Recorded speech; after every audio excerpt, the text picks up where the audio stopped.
Hello, hello, hello. Welcome, welcome, welcome. Come in, come in, come in. Come on in here, y'all. Get comfortable. This is a recap of Power Book 2, Season 2, Episode 7, Forced My Hand.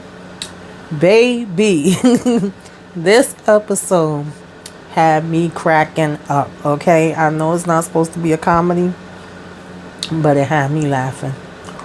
Let's go ahead and get into it. Sorry, y'all, but my throat is dry, so I'm sucking on a damn peppermint. But we start off the episode with Lorenzo and Drew basically rolling up on Kino. Kino all up in it, getting his groove on. They come busting in.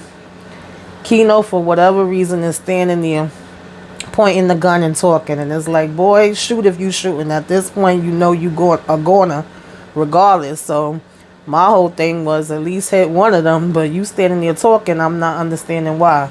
And I don't know if it was just me, put it in the comments, but I kind of felt like Lorenzo hesitated a little bit when it came to shooting him. But we did have Drew shoot with no hesitation, and baby, Drew arm is better, or either he learned how to shoot good with the other arm, because he shoots him in his head right off the back like that, no problem. And after he shoots him, Lorenzo's basically saying, okay, we got that out the way now. We need, he's counting on them pushing and him getting his expansion or whatever. And he's asking the other guy that's there, I don't remember his name, if he, could go ahead and take care of the girl. And he's like, yeah, I got her. In the meantime, Drew has been over telling her, you didn't see nothing. And he's thinking they just going to leave and that's going to be that. And the guy shoots the girl. And then Drew is like, what the hell? Why did you do that? And Lorenzo says, I wouldn't, that wasn't part of the plan Drew had told him. And Lorenzo basically was like, yeah, you right.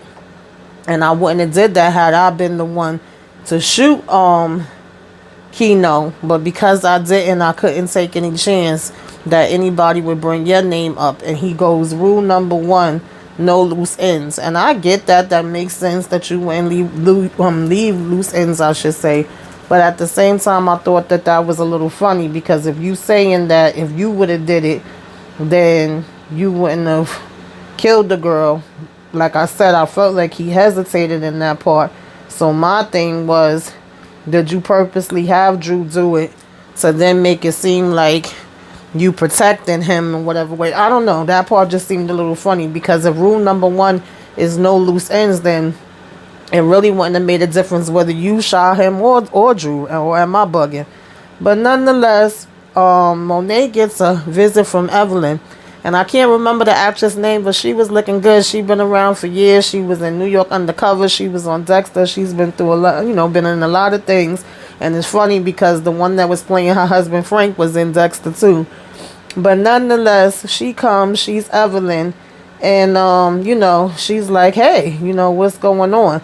And Monet is going to talk about I wasn't expecting any surprises. I'm like, Monet, girl, that's the point of a surprise. You don't be expecting it, okay? They don't make an announcement before they're going to surprise you. And Evelyn basically says, that's funny, because the last time I seen my Frank, he was on his way to surprise you.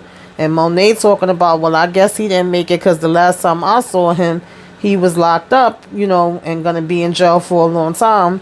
And she was like, how did he get out so quick anyway? And Evelyn says she doesn't know, but she says she does know that she hates that her sons have to pay for the father's sins, which, a lot of times that is the way it is.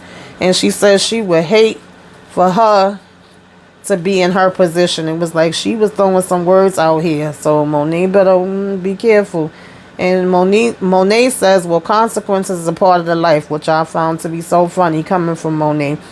And Evelyn says, tell Lorenzo I said be careful out there. So again, I just felt like Evelyn was throwing a whole bunch of words, and they better be mindful of that. Then Tariq meets up with Davis and Saxon. They're showing him this video. You really can't see who the person is, but of course King Dumbass is on video with the whole damn Ramirez murder. And they're claiming that it's Tariq. And of course Tariq is like, hell no, that's not me. And they like, well, tell us the name or whoever it is this the person that's setting you up? And Tariq is saying that his alibi would basically be Paula because he was with her, meeting her that night. He definitely was nowhere near where Ramirez was getting murdered. And Davis is like, what? You freaking was with Paula? And so basically he's like, the gun was used in both murders. This is what Davis is saying. And then the damn badge was found in your drawer. Like, tell us something that could help you. At the end of the day, of course, Tariq is saying he doesn't know nothing. And Saxe is like, it's bullshit. He's lying. Saxe is getting frustrated and saying to Davis, this is the one time that we can actually say that we do think he's damn innocent. And he's over here trying to, not help us prove who framed him. And so Davis tells Saxe, obviously, you don't know nothing about the streets, And which, we know that Saxe doesn't know nothing about the damn streets. So then Monet is pissed that Drew and Lorenzo missed dinner. They trying to sneak in through the back door, and she basically sitting waiting for them in the damn dark-ass kitchen with her Henny or whatever she was drinking. And Lorenzo tells, Drew to go ahead to go to bed, and she's talking about, why do I feel like you put him in danger or put him at risk or something like that. And he basically was like, he would never put Drew at risk. And she was saying he's already been shot before. And he's telling her to stop babying him. And then, he's telling her that he knows what he's doing and this is the game and all that kind of stuff. And she was like, yeah, but it's a safer way to play it. And he gonna talk about something. If I wanted a safer way, we would have a car wash. That made me laugh too. And so then she basically tells him about the plan she had and how she was starting to work on getting them out the streets and, that backup plan with Zeke or whatever the case may be. And he let her know that he could never let another man take care of him. And at the end of the day, I'm not a big Lorenzo fan. I haven't liked how he's been moving since he's been coming out. But I had to respect him when he said that. And I don't know any real man that's going to sit there and want to live off of another man. And at the end of the day, Monet, you riding everything on damn Zeke. Zeke ain't even get a damn foot in the door yet. And I'm sure it would take time for him to even get anything, even if he did want to wait on him. But I did respect Lorenzo saying that. And then he was basically just telling her to come to bed, and she's sitting there with her damn face looking stupid. And then we had Tariq and Brayden looking through the book, and Brayden saying what exactly could be in this book that could help you. What are you trying to use? And apparently there was a blackface picture in there that he wanted to use, and Brayden was like, oh hell no, that'll ruin my dad. He was like, anything else I could help you, but not that. And so he was like, this is not about your dad, this is about Sweeney. And he was like, I gotta keep that picture out, I gotta protect my family. And then Tariq is like saying, I needed to save mine. And he was like, you hate your family so much, and yet you're just like them. You all about going against white privilege, and so you feel like your privilege is going to be taken away. And then, again, Brayden is like, come on, man, that's bullshit. He was like, get the hell up out of here. Like I said, I'll ride with you to the wheels fall off, but that I can't help you with. You're going to have to find another way. And I get where Brayden is coming from, because it's like, I could talk crap about my family or argue with my family or whatever, but I'm not going to sit there and let you do certain things to my own family past a certain point. And Tariq should have known that too. Honestly, I don't even know why Tariq showed him the exact picture and what he wants to do. I get you trying to be on an honest track now with Brayden, but the fact that you thought you was going to tell him that you was going to show that and that it was going to be all good, I don't see where that was going to happen at. And so then we had, Tay and Tariq meeting up in his office, and Tariq telling him about the pic. And Tariq basically goes into more of a description of it, where he's saying that Sweeney was basically dressed as OJ with the damn knife, like he freaking murdered Nicole or whatever, and that there was somebody playing Nicole like she's already dead. And then we later find out that the person that was playing Nicole is Brayden's father, which is why he don't want that damn picture to get out. And he's saying to Tate, I made a promise to Brayden or whatever. And Tate is pretty much like, yo, F him. I'm the one that sat there and got you out. I'm the one that's helped you, with your sister so far. I haven't seen you come in with no type of evidence or help me in any damn way. I've been doing for you. and I'm not getting anything in return so far but a whole bunch of words. I need the actual picture, to be able to put out there. And he was like, you over here worried about your little friend. And that part had me cracking up. And at the end of the day, on one hand, I felt like Tate could have just went ahead and did it. I mean, at the end of the day, you really do want, Sweeney, so you say. So Braden's father didn't necessarily have to be involved. On the other hand, I do understand, and Tate is definitely telling the truth when he says, I'm the only one that's actually been able to do anything so far to help you out. And I've been helping you out, and you haven't really gave me anything as of yet, for the help that I've been giving you. So I should be your first priority. You should be making sure that you go ahead and get this shit to me, because without me, you would still be locked up. You would have never got a chance to have your sister back and all of that kind of stuff. So when he's saying that, he's keeping it real. And he was like, remember, you still on trial for murder. So that kind of puts, Tariq in a bind. Then you have Tariq show up to class. Man, I thought Carrie was about to go to the damn bathroom on herself, okay? She's sitting there.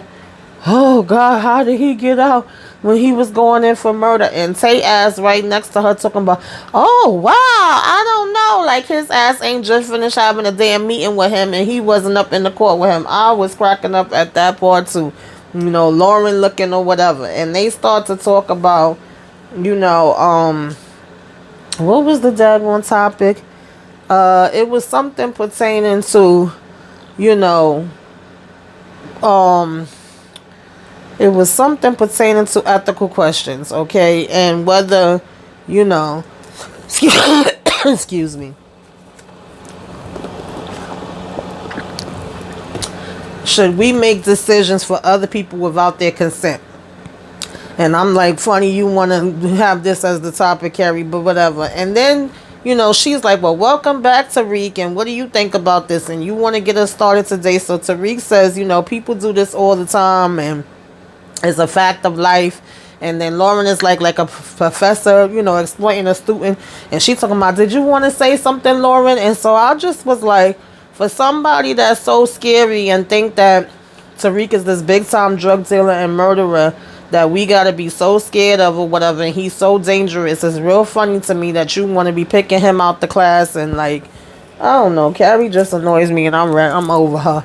But nonetheless, they going back and forth about how, people can be perpetrators, and they're constantly making decisions without consent, how elected officials, definitely have done grimy things. And here go Carrie, politicians make the secret deals behind our backs or whatever. And then they was like, and what about media outlets? And they say, even Stanfield. And so then they was like, Dawn raids anyone. And they like, yeah, look what happened to Lauren. And so, of course, Tariq didn't know about that because he had his own situation going on. And I'm wondering if that's ever going to come out, because that wasn't Lauren drugs that was put inside that damn, drawer. And so I'm like, maybe that's going to come out, being as though they keep getting back to that, and they talking about, people being dragged down to the police station and all that. So when the class is over, Tariq goes running after Lauren like, why the hell you ain't tell me about this? Yo, your room got raided. And at first she was like, yeah, it was crazy. They brung me in for questioning. And he was like, yo, what the hell? And she was like, I thought you heard, everybody else heard. And she was like, well, why are you even worried about it? This has nothing to do with you, right? And he was like, listen, I don't care. It's just that you kept a secret. And she was like, well, you was keeping secrets from me all the time. And he basically tells her that's what, he had to do to protect her. And she was like, that's what people always say, that's looking out for their best interest. And she was like, well, I don't think we even have to finish this conversation because, you basically broke up with me and whatever the case may be. And I got to go ahead and write this paper. They're going to talk about something. Oh, I don't think I should be seen with you. I'm like, okay, Lauren, whatever. And, of course, Carrie creeping in the damn back, watching them or whatever the case may be.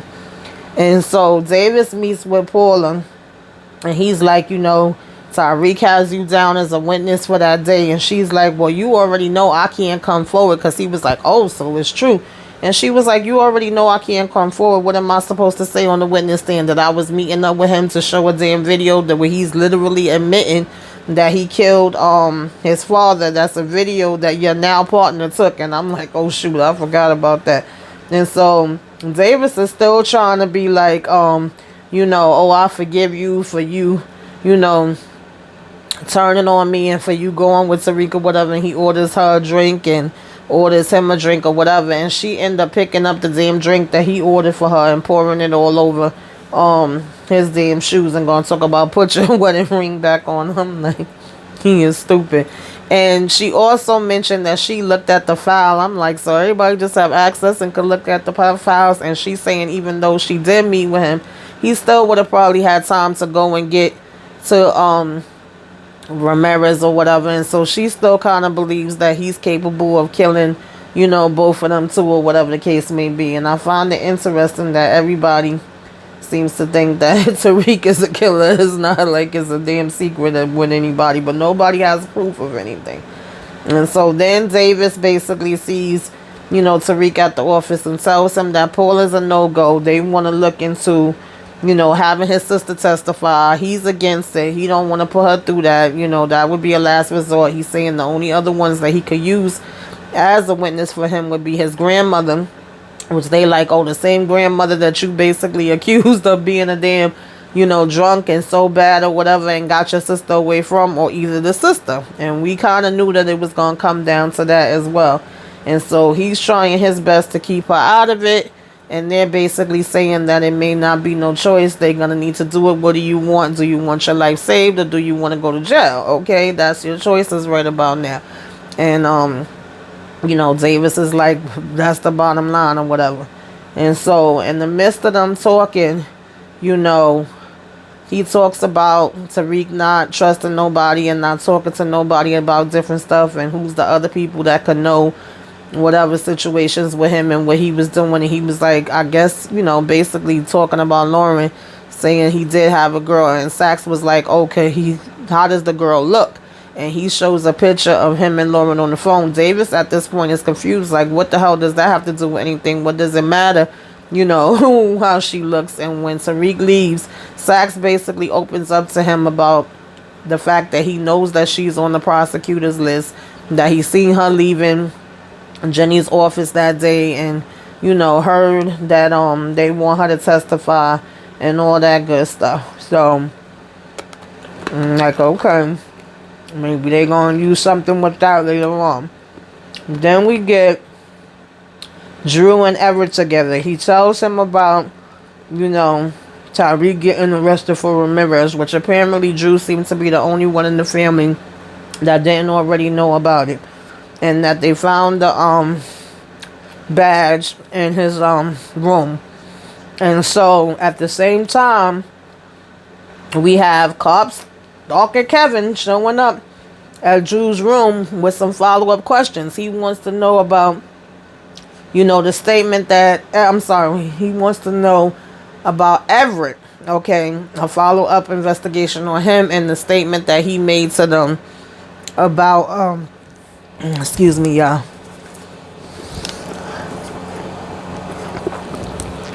He wants a statement from Everett, an update, any additional information on that original statement he gave them about what happened at the club. And of course, Everett right now is like, listen, I don't know anything else. I don't have any other information to give to you. Like, I'm good. I don't want to talk to you. And Cop Stalker's being nosy, looking all in the back, seeing that it's some, pants and shoes and stuff down there on the floor. It's going to tell him, oh, you look nervous. And Everett is like, nah, I'm good. And basically, he's still trying to peek as Everett is closing the door, gonna give him his card and tell him to keep in touch with him. And Everett tells Drew he's gone, and Drew tells him he'll be back, which he sure enough will be. You better believe that. Then Mecca rolls up on Zeke, okay? And I was cracking up. I knew this was coming soon, but I wasn't too sure if they was gonna do it this episode or not. And I was like, damn, they really didn't waste no time, huh? And Mecca basically starts out by asking him if he want to play one-on-one. He's like, nah, I'm just, shooting some hoops or whatever, shooting a couple of them by myself. Then he gonna ask him if he got one foot that's a half a size bigger than the other. And Zeke is like, yeah, why? And he's like, oh, because it runs in our family. And Zeke is like, family? And he's like, yeah. Then he tells him, basically, I know this is gonna sound strange, But my name is Dante and I'm your father. Like, he ain't waste no time. He came right out with it. And Zeke was pretty much like, okay, dude, like, I'm out of here on that note. Okay, leave me the heck alone. And so then he tried to be like, son, whatever. And, Zeke pretty much was like, yo, get the hell up off of me. Get away from me or whatever. And he was like, do you know how you got your name, And he shows him a tattoo and says, you got your name from Ezekiel in the Bible, okay? And he showed him a tattoo, like I said, that he has since he was 16 years old, that basically says in a Bible verse from Ezekiel. And he says, you should ask your mother about it. Like, please go talk to your mom. So I was like, I don't know how Monet thought that was just going to slide and this man was going to leave it alone. I'm just still trying to understand it.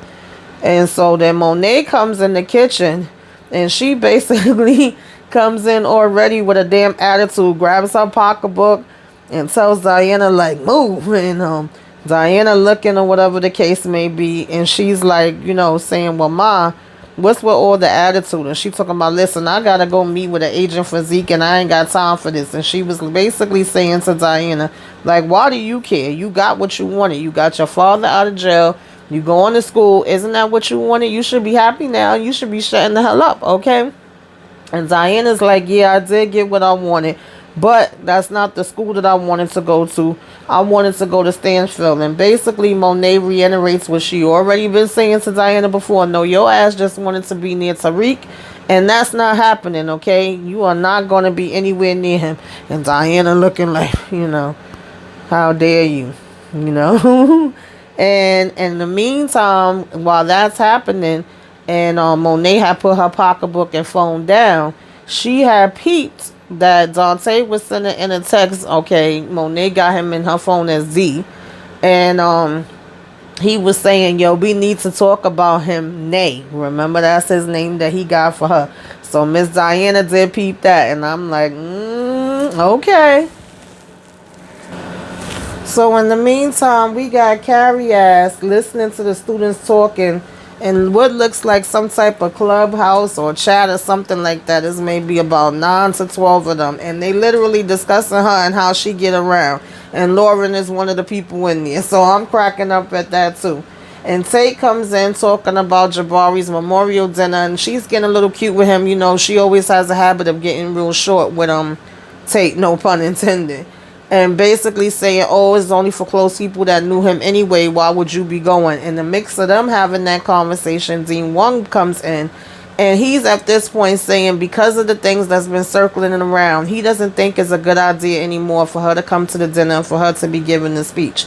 And of course, Tate, anytime somebody comes in there like, excuse me, his ass always got his ears glued to the wall. So he hears the conversation, comes back in as if he's defending Carrie and saying, we can't put a scarlet letter on her and, be anti-feminist and we can't accuse her of things and, push her into silence or whatever the case may be when we don't know all the details and things of nature like that. Like if he's basically trying to give Carrie support when we all know he's only looking for his damn way into the dinner. So after he says all of that and the dean is basically like, okay, I'm going to leave it alone. And he go ahead about his business. Then Carrie is basically asking Tate what he wants because she already know he gotta want something. And he's basically saying that he wants a +1 to go to this damn dinner. Then we get Monet coming in mad that Zeke missed the appointment with the agent, and she asking him what's going on. He's gonna mess everything up. They so close. And Zeke is basically letting her know, listen, this guy came up to me. He said he was my father, some light-skinned dude named Dante. And, he had this tattoo. And he told me that I needed to speak to my mother. So I'm going to go to my mother. I need these damn answers. And she was like, he said he's your father. She's like, sit down, Zeke. And at first Zeke was like, he ain't paying no mind to her. He like, no disrespect, auntie, but this ain't got nothing to do with you. And she was like, sit the fuck down, Zeke.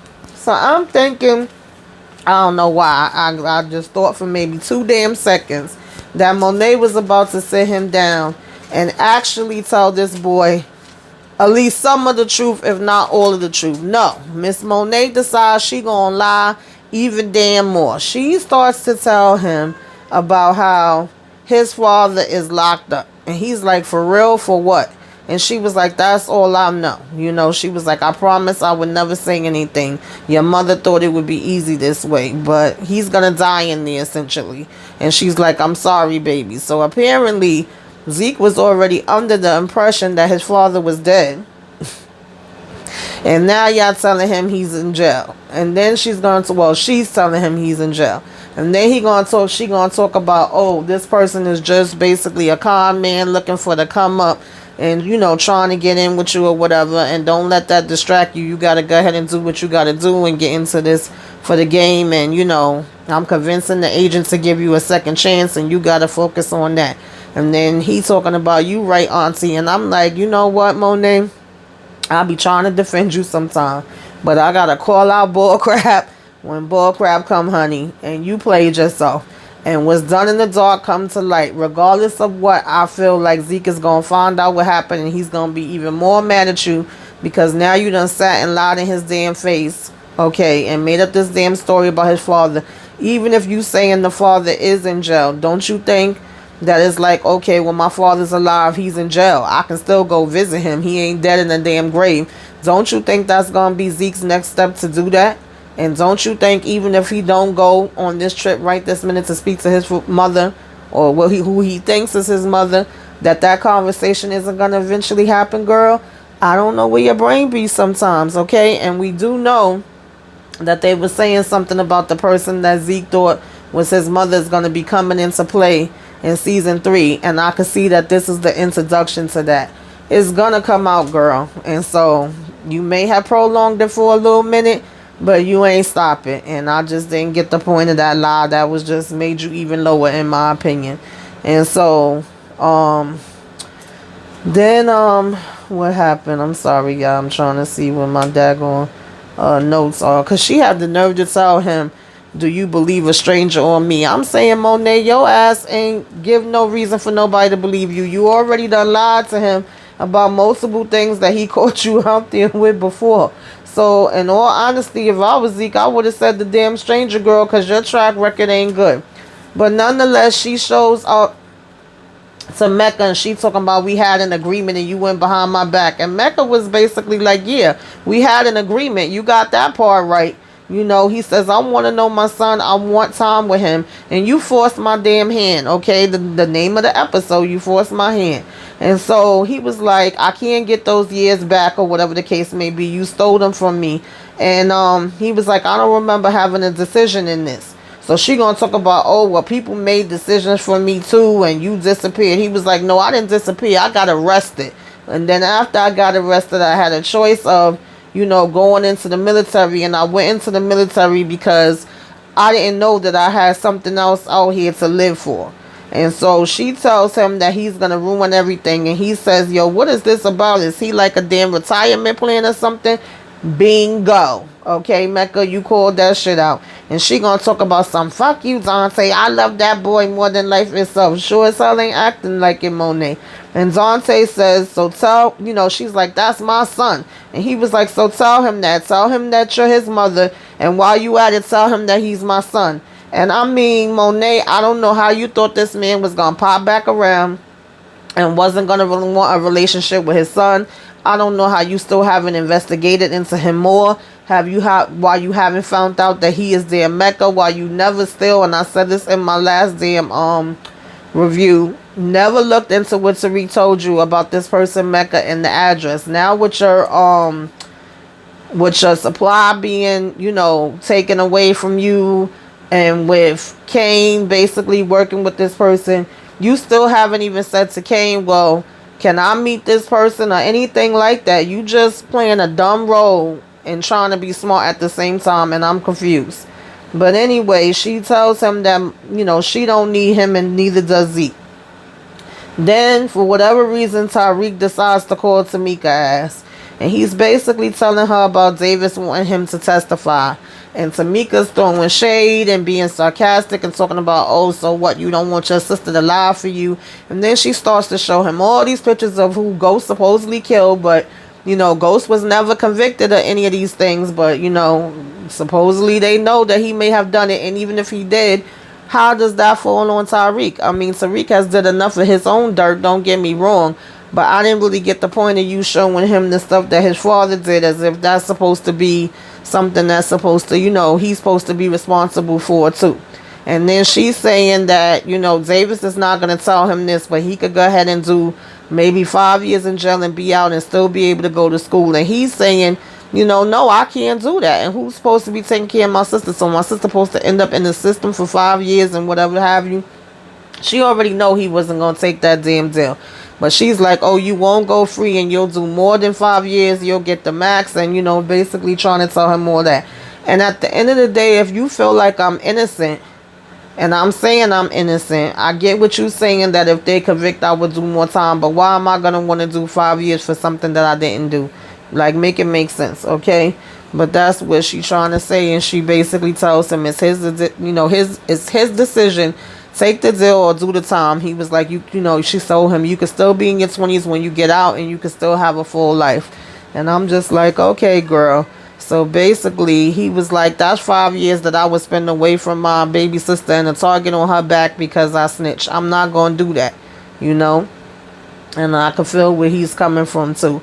And he was like, you telling me that that's, the best decision that I could make for her. And so then we have Mecca and his girl and Kane standing there. And she was like, Kane is saying, I told him to come alone. And then Kane is saying to Drew, ain't nobody tell you to be here. And so Lorenzo's like, I know that I could, trust what my son says. And, Mecca's telling him he don't normally meet people. And, he made an exception for him. He was pretty hesitant, but, because he's a private man. But he was like, as a favor to him, I changed my mind. What can I do for you? And, of course, they get into that he wanted to get weight requested and, he's getting ready to take over Queens and he needs the product to match it. And Mecca's like, damn, you sure you can handle all of that? And he was like, well, yeah, I can handle it. And when I get, these other soldiers, then I'm really going to be on top of everything. And so, Mecca tells him, if you got the soldiers covered, then all right, you got it. I'll handle everything on my end. And he was like, all the product goes to you. And Kane looking when he said that. And, Lorenzo's like, perfecto, it's a pleasure to meet you. I'm going to be glad to work with you. And then Mecca's telling him likewise. And I'm like, okay, And so, Kane and him just look at each other and do like a head nod. And then Kane is looking at Drew and them like, y'all done messed up all my shit. And so then we have, Carrie and them at the dinner. Carrie coming up to Lauren talking about some, oh, I saw you with Tariq and he's a drug dealer and a murderer and he's dangerous. And Lauren was like, the only dangerous person I see here is you. And I was like, yes, girl, let her know, okay? Because I'm tired of your ass, Carrie. Like I said, it's funny that you think Tariq is so dangerous, but you ain't have no problem with still trying to go at him and mess with him in the damn class. So how scared of him could you possibly be? At the same time, we see that Braden family is there, and they like, well, why the hell are we here? We didn't even know that guy like that. The mother saying something about she did read his book before, and then the damn daughter talking about, oh, all you read was the sex parts. You had them highlighted or whatever the case may be. And then Tate approaches them as he comes in, and he's basically telling the dad, like, I got some stuff on Sweeney and trying to, I guess, give him the opportunity to let him know some stuff is about to come out, basically, as far as those pics go, of course, from the book. And that, if he come over and help him, then he probably could work stuff out for him and make sure that it don't hit him too bad. And Braden's dad basically says, I don't take blackmail lightly. And Tate was like, yeah, right. Tate says, right. But you take on blackface. Baby, I holler. You hear me? That damn thing made me laugh so hard. And I have to say, even though Tate used to annoy me sometimes when it came to Book 1, I love the fact that Tate can be a politician, which we know all these politicians got some stuff with them. And he could play that game, but baby, he could flip it and be hood. And a drop of a dime too. Like sometimes T-Dog be coming out of him. And I'm like, okay. And then he flips it right back. And I do like that about him. That was just one of those moments. And then, he basically fixed his damn suit. Oh, God, would you come on?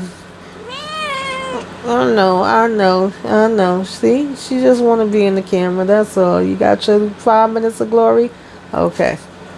So he was like, right, only blackface, and he basically fixed his suit and walked off and was like, son of a bitch. At the same time, Braden is looking like fuck. That was hilarious to me. And then they get up there, of course, to do their speech, and they introduce Carrie or whatever the case may be.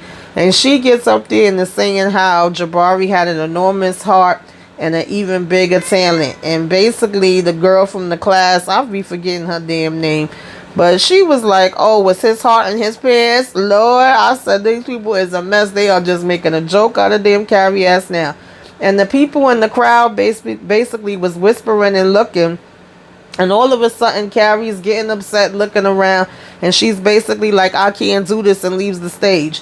But I'm like, Carrie, the dean came and tried to warn you. He already let you know that people was talking about stuff, and he didn't think it was a good idea for you to come. You could have backed out then.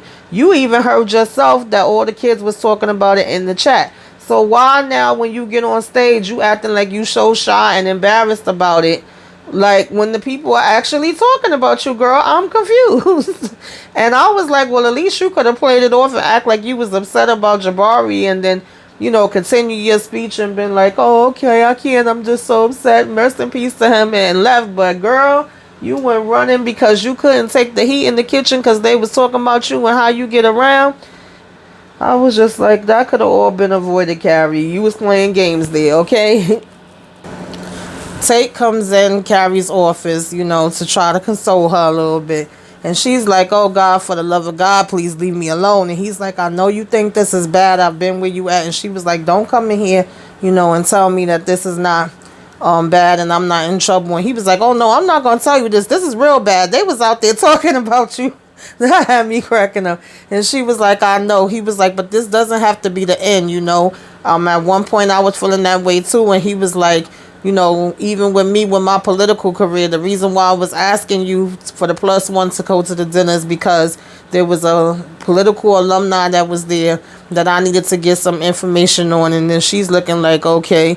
And anyway, he tells her if she's anything like him, she'll find a way to survive. I'm like, I don't know, Tate. I don't think she's finding a way to survive. I think Carrie is digging a bigger and bigger hole for herself each time. She's just digging her own grave, in my opinion. But we shall see. Maybe this is all a setup for Carrie to move over to influence with Tate, because it's funny to me that he keeps coming and interacting with her every damn minute and trying to act like he Captain Save-A-Hole. But anyway, we had Lauren, come and see Tariq. And by her having the conversation with Professor Hot Ass, she basically says that she thinks she was judging him and she was wrong, and it made her think about things. And at the same time, Diana comes and interrupts and say, oh, I'm sorry, I didn't know I could go. And he's telling Diana, no, come on in.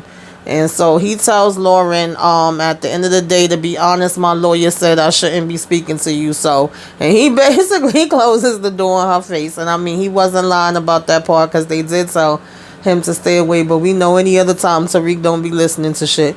So Diana's like, oh, I hope I didn't interrupt anything. He's like, nah, you're good.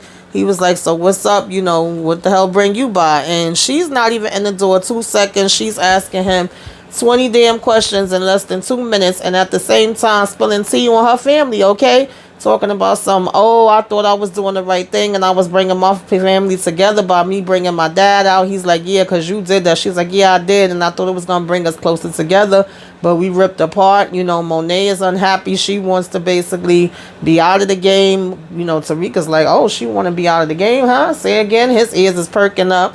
And she's saying how Drew want to be Everett, be with Everett. And then he's like, well, what's up with Kay? Oh, nobody ever really know which way he going or whatever have you. So it's like, y'all keep leaving stuff in damn Tariq hands for him to know all your damn family business and stuff like that. And in the meantime, she tells him, and I'm going to be going to school, but it's not the school I want to go to. And he's like, hey, well, that's still good. And then she lets him know that she wants him too, okay? And the only thing that supposedly was keeping them from being together was the fact that him and Monet was in business, and if they not in business no more, then that shouldn't stop them. And I'm like, okay, girl, if you say so. And he's telling her that they not in business. So basically, he's like, well, one thing before anything go down, are you sure? And the other thing is that you will have to keep this to yourself. Monet can't know nothing about this.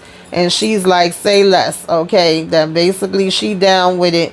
So I'm like, oh Lord, here we go. Not that anybody is shocked. I think most people was expecting for damn Tariq to sleep with Effie, Lauren, and Diana.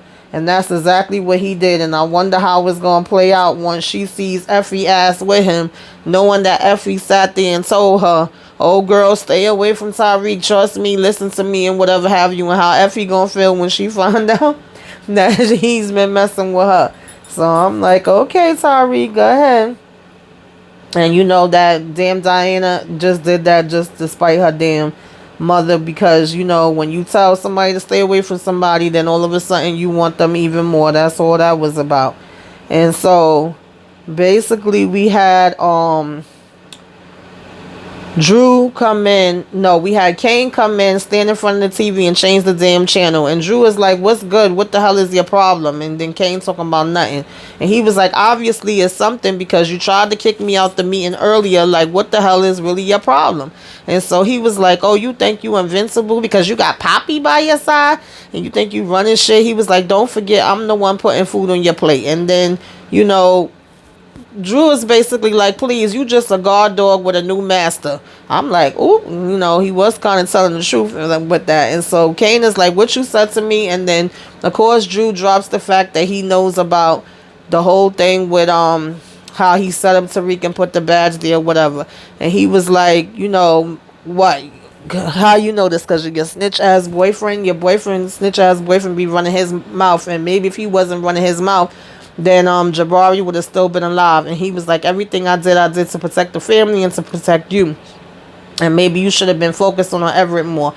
And so they start fighting. And I'm like, oh, Lord. Like, I knew the fight was going to have something to do with Everett. But I didn't know it was going to basically be because, Drew ass is being damn jealous that he's there by daddy's side. And well, I should say Kane being jealous of Drew because he was by daddy's side, and Drew being upset because he's just finding out about the whole badge thing. Okay, apparently everybody else in the family knew but him. And then they fight, and then the father breaks it up. And when Kane is like, oh, well, basically he got a snitch ass boyfriend, Drew is saying it's not true. And the father's like, listen, is this true? He was like, it better be, because if not, you got to take care of business. Like I said, we don't leave loose ends. I'm going to leave this up to you. And then he tells them to clean up this shit. Okay. And Kane basically tells Drew, if you don't handle this, somebody else will. And I'm like, okay. But you know what? He ain't lying with that part either. They both called each other out. And when it comes down to it, I think we all see Drew as expendable. I don't think Drew can handle it. I think if he really gets down there with the police and they really drill him, that he probably would end up coming out and saying something, especially if they threaten him or they scare him in some way. So, poor Drew, but I don't think Drew gonna be around too much longer. Then we got cute little Yaz getting questioned by Davis and them. They trying to figure out whether she would be able to be, a witness or not. Poor Yaz was trying her best to hang in there and say things that could help, Tyreek. I know she was, and I know she mean well, but she can't handle it either. She was doing okay when Davis was questioning her, but then the minute that Jenny started asking her questions, she started stumbling and messing up. She had basically said it was light when Tariq got there, but then it was dark when her and her mother went to get liquor, and Tariq wasn't there. So, of course, they wouldn't be able to use her. Tariq was basically like, leave her alone. That's it. She's not testifying. And so that whole idea of using her is out the window, and I doubt very much that he would be able to use his grandmother either, poor thing. So that ain't gonna work. But her Burberry outfit was cute. I was liking that. But anyway, we then had who was it? We then had Drew basically following behind damn Kane. I mean, sorry, y'all. I'll be messing up these names sometimes. We then had Drew in his car. He putting on a damn mask, but mind you, the mask is like the mask that we all wearing now because of COVID, where it's covering this part of your face. You still seeing all of this and all of this. I'm like, Jesus Christ, y'all got to be kidding me, right? Matter of fact, before that even happened, We had Monet still telling Kane that he need to handle stuff because now they don't got that connect no more. And we had Sax and Tamika talking where she came and told him she need his help. And she's basically saying how, Tariq basically she believes really didn't do this. And he's saying, well, listen, they don't want to do, he don't want to tell us who the hell it is. And Davis doesn't want to do things this way and that way. And she's saying, I honestly feel like there's still some good in him. I feel like we can help him. This may be our last chance. If we don't help him, then it could be too late for him, and he could end up worse than his father was, and he could be better and all this other stuff. And Sax is basically, looking and I guess contemplating it. Then we got to the part with damn Drew. Okay, he got this mask on. Like I said, that's covering here. All of this is still showing, all right? We know your car.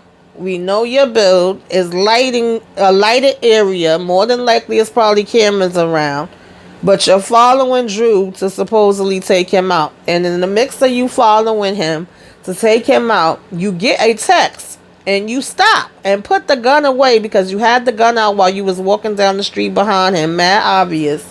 And you stop.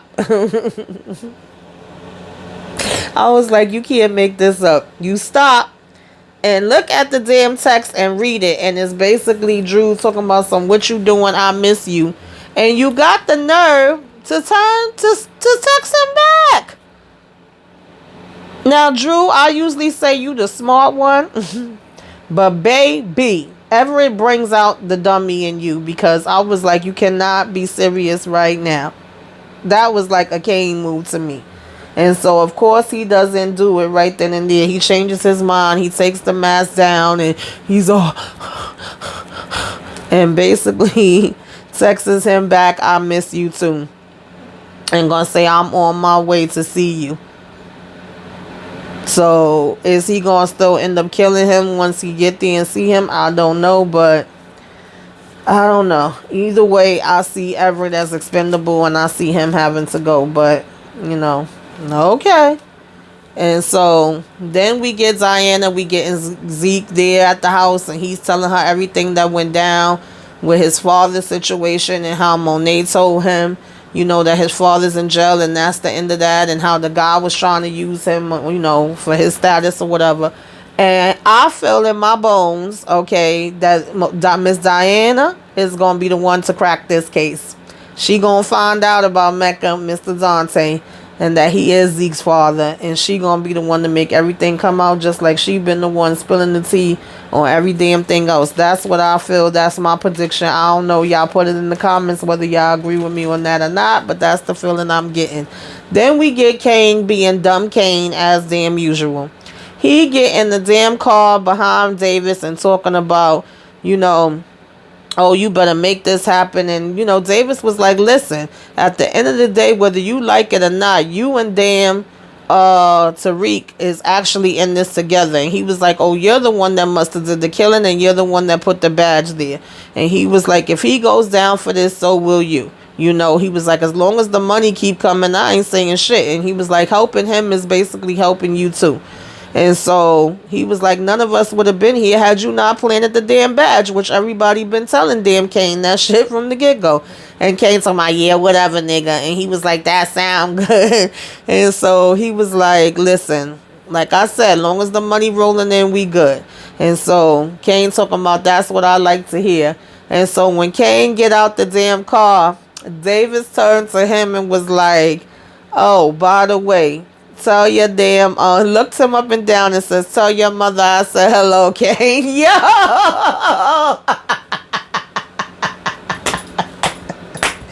Because Kane, who the hell did you really think you was fooling? I'm like, you can't be serious with this, Kane. I swear you are the dumbest one in the damn box, baby. And so then all of a sudden Mo comes home and Lorenzo finally deciding to be romantic. He looked like he got some flowers in there. He got some gifts. She talking about, what is all of this? And he asked her if she's still working with Tariq. And she talking about, no, baby. I stopped and putting her arms around him. Now she all, into him. Oh, I shut it down just like you wanted and taking his robe off. And I'm like, okay, Monet, like... All she wanted was to feel a little special and get some flowers and stuff in there. She ready for Poppy, okay? And so we basically got, I guess this is the BSK crew, and we got some people coming through with these rifles and, you know, the damn lights on them and all of that kind of stuff. And for some reason, I thought that this was damn Mecca's crew, because we seen the chick, and remember the chick was next to him in the meeting and also was there riding around playing the damn New Edition to get damn Monet attention and all that. But apparently this is damn Lorenzo crew that he put together, okay? Or I don't know if some kind of way Mecca got his crew to go in and help Lorenzo's crew. I was a little confused with that part. But they went in there and blew all of them out, okay, with no damn problem. I was like, okay. Shot all of them up, okay, ready to take over the whole Queens. And sent him a text and basically was like, it's done. And at the same time that he's getting that text, Miss Monet's phone gets a text too, and it's basically D, okay, as in Dante, telling her, he's still trying to tell her we need to talk, basically. You know, we need to sit down and have a conversation, Miss Monet. Okay, can we talk for a minute? Then we have freaking Sax, Jenny, and damn Tamika coming in, talking about, we got a deal for you, 5 years in exchange for Ramirez, Clayla. You know, we pulled some strings, we could get you Yasmin back and all this other stuff. It's sounding all good. Get your grandmother into a rehab. My thing is, he didn't ask you to do this. He didn't ask you to do this. You put him out there with Jenny. You know, you basically going against Davis back Sax. And he's like, yo, basically saying the same thing that he already said when it was him and Tamika. He was like, if I snitch, do y'all really think I'm going to be damn safe in jail? No. Do you think my grandmother and my sister would be safe? No. Jenny is over here laughing, talking about some Jesus Christ. And then Tamika's telling him this is his last lifeline. And he was like, if I'm in jail, I'm going to be a snitch. There's no way that I would be safe. And there's no way that my grandmother and my sister would be safe. And he was like, I'm not taking that risk, Tamika. I'm sorry. And basically they start leaving one by one. Jenny rips it up and was like, I'll see you in court tomorrow. And Tamika is telling him, oh, don't ever call me again, which I swear I think she's probably said that 50 times. Okay, all these people be repeating shit, just like Monet stay repeating stuff too. And by the way, didn't Monet say she was gonna keep what's his name, Kane, away from him? That lasted 2 damn seconds, because Kane was right back in his damn face, ain't even damn 1 episode later, okay? And so then we had Sax there at the bar, and he's like, oh boy, because Davis comes in. Of course, Davis knows everything, and Davis is getting in his behind, like, you know, you basically went behind my damn back and was trying to make a deal with the client. And, you know, Sax is saying it don't make a difference because he didn't take the deal anyway. And then, you know, Davis is telling him 5 years is definitely not a damn win. And then he asked, you know, as far as Lauren went, who was the person that basically,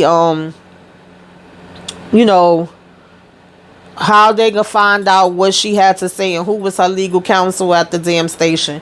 And when Sax looks it up, he's like, oh Lord, you ain't gonna believe this. And when he shows it to him, you know, Davis just starts laughing. Of course, they talking about Carrie, hot ass Milgram. And he basically then goes to, you know, see her. And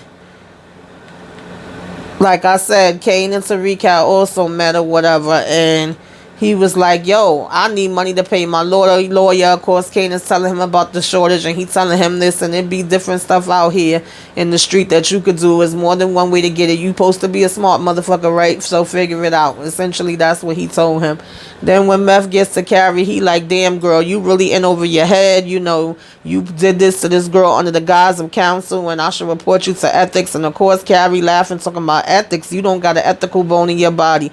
And Meth said, what bones haven't you had in yours, baby?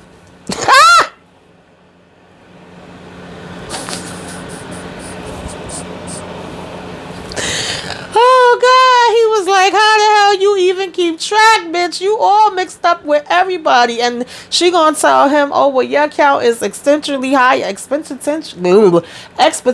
higher than mine, and you married. And I know I wanted him to say, yeah, but all my people ain't turning up dead, bitch. Everybody you mess with is dead or getting locked up. You are all caught up in the mix of this.